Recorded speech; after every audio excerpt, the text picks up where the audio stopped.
Hello again. Do you see my presentation? Yes, okay. Well, let me start. It's my pleasure. My findings of the work, which is part of my thesis research on power companies' response to carbon policy regulation of Kazakhstan. So as a part of my thesis, I'm planning to explore the context of my case. It's Kazakhstan, and one of the challenges of a transformation of traditional coal generation economy to green growth perspective. So first of all, let me overview of today's presentation. So first, I would like to discuss about green concepts and interrelation of green concepts with green growth policy. Then I will focus on Kazakhstan case, such as different aspects of Kazakhstan green growth strategy. And finally, I will make summary and conclusion. So let's start with green concepts. Today we participate in different discussions, and people use different statements about sustainable development, green economy, green growth, low carbon development. And as you know, there's a lot of different definitions that exist and used by policymakers and scholars. And there's a need to classify and understand what's the relation between all these different definitions. And here I'm trying to give a more or less basic idea that so that you could understand that at the end of the day, we are talking about one thing. It's interrelated aspects of one new paradigm. So when we talk about low carbon development, is it part of green growth concept and also part of green economy? The difference between different aspects of a definition is that green growth focuses on economic and environmental aspects of sustainable development, and green economy emphasize social pillar. And at the end of the day, all these three concepts, green growth, green economy, low carbon development, talk about sustainable development as their major goal. So that's why some scholars suggest that because at the end of the day, there's all these concepts actually target sustainable development, they can be used interchangeably, and therefore there's no need to go in details of discussing what's the major difference between. It's better to focus what's actually a primary goal. It's our sustainable development. And therefore, let me focus on green growth policy aspect. So green growth is presented as a complex policy-making approach to address challenges of economic growth and environmental degradation. This is the definition given by OECD in 2011. Green growth policy can be divided in three broad categories. First one is market pricing policy. Second, it's complementary policies that support the market pricing policy, such as support of renewable energy, and active state policy in innovation and industrial policies. And as an interesting observation, green growth policy was strongly promoted within policymakers of Asian countries, including Kazakhstan. So let's focus on Kazakhstan. First of all, it's clear that there's a strong international dimension of Kazakhstan policy change. First of all, Kazakhstan was one of the first countries in post-Soviet region who supported the climate change agreement and signed in 1999. It's the Kyoto Protocol. However, in 2012, there were some issues related to participation to second commitment period, because there were problem of very rigid caps for post-Soviet states stated during Doha negotiations. But despite of these challenges, in 2016, Kazakhstan signed and ratified Paris Agreement and accepted commitment to reduce its national carbon emissions by 15%, and from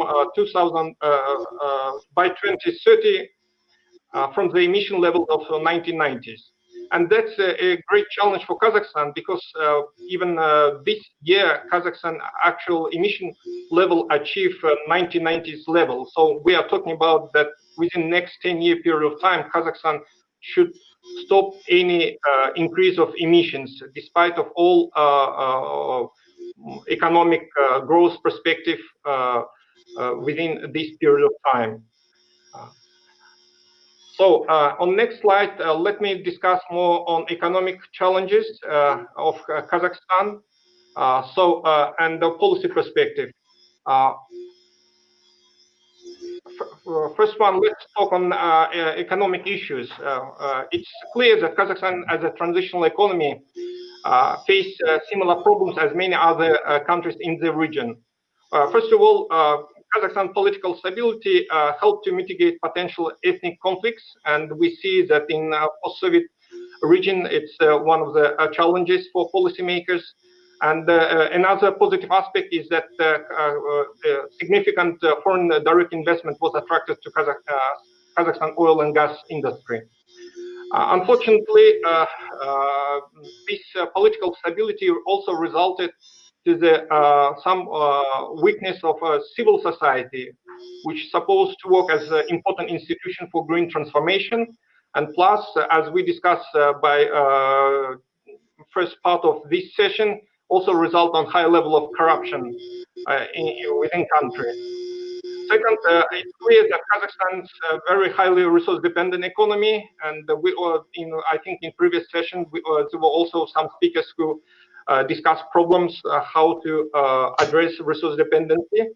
And one of the challenges of resource dependency is that mining and metallurgical sector actually the major consumer of power generation, which is based on coal, and they're very sensitive to any price escalation. And as a result, Kazakhstan actually maintains energy subsidy, and the size is quite large. Based on some estimates, up to 1 billion on electricity and gas sector.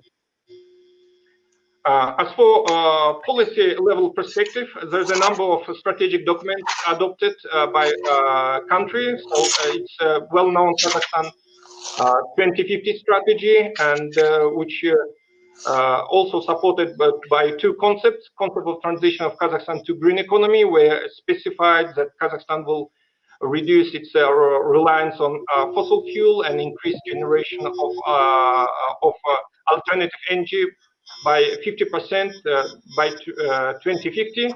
And there's a concept of Kazakhstan accession to the 30 most developed countries in the world. So as we can see, Kazakhstan's policy makers are actually targeting two different goals. From one hand, it's rapid economic growth, and at the same time,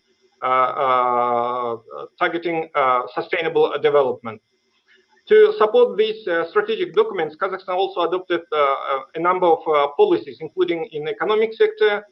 We know that to reduce the dependence on resource, the National Wealth Fund was set up to consolidate all tax revenues, and there were a lot of effort made to attract foreign investment, with up to 330 billion investment attracted into Kazakhstan economy, and also active government support of industrialization program. And in recent years, there's also state housing program and infrastructure development program. And two more policy targeted environmental and climate change issues. Once it's a new ecological code, which is currently under review in the lower chamber of parliament, envisage adoption of best available technology emission standards with substantial increase of taxes. Plus, Kazakhstan was one of the first Asian country with emission trading policy regulation to mitigate carbon emission.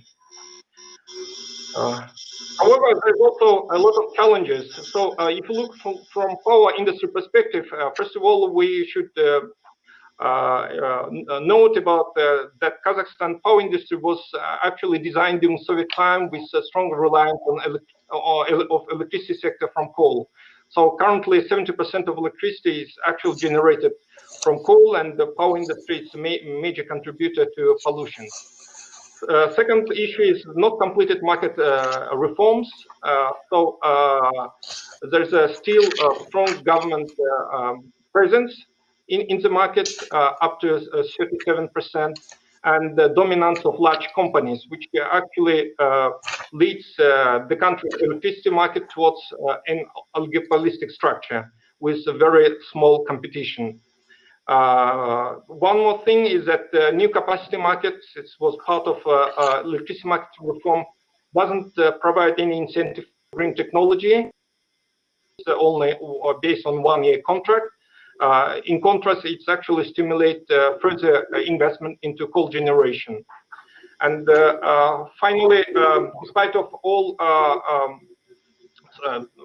ambitious goals of promotion of renewable energy, there's still renewable generation has a small share in total generation, just reaching 2.3% in 2019.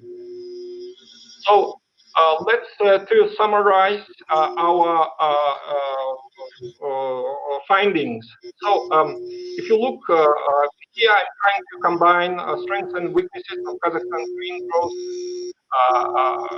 policy making. So from one hand, we see there's a political stability, a strong desire of being member of OECD, and great improvements in ranking of doing business. At the same time, there's also issue of corruption, dominance of state sector, and authoritarian ruling, which in some way distracts private investment into the country.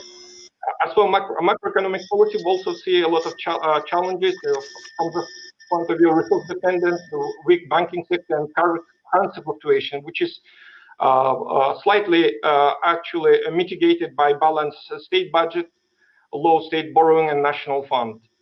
As for investment and trade, as we see that from one hand, being members of WTO provides a lot of opportunity for trading, but at the same time, our geopolitical position prevent and actually suffer from indirectly from sanction imposed on our major neighbor. And there's also a problem with weak judicial system, limited non-mineral investment, which actually doesn't address issue of a green economy. And let me also focus on more special policies such as carbon trading. Despite of introduction of carbon trading, the overall effect of carbon trading on reduction of carbon emission was minimal because of rigid tariff regulation in power sector.